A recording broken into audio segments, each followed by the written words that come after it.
In this video, I will show you how to change screen brightness on your Roku TV. Now, over here I have a TCL Roku TV, but it doesn't matter the brand or size of Roku TV you have. By the end of this video, if any Roku TV you have is too bright or too dark, I'll show you how to change the screen brightness of any Roku TV you have. Now, to do this, basically you want to head over to the settings of your Roku TV from the home. So press on the home button, then come over to the settings over here, go ahead and click on it, then scroll down to where you have the TV picture settings over here, click on it, and then over here you're going to see TV brightness. Now you can now scroll over to the right hand side and then select how bright or how dark you want the screen brightness of your Roku TV to be. So mine over here is at normal, but I can go ahead and make it brighter by just clicking on bright, and you can literally see the brightness has just increased a little bit.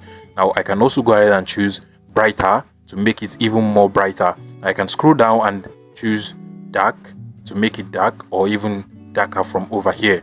And that is basically how to change or adjust the screen brightness of any Roku TV you have. If you find this video useful, please make sure you smash that like button and subscribe to this YouTube channel for more interesting tech tips like this one.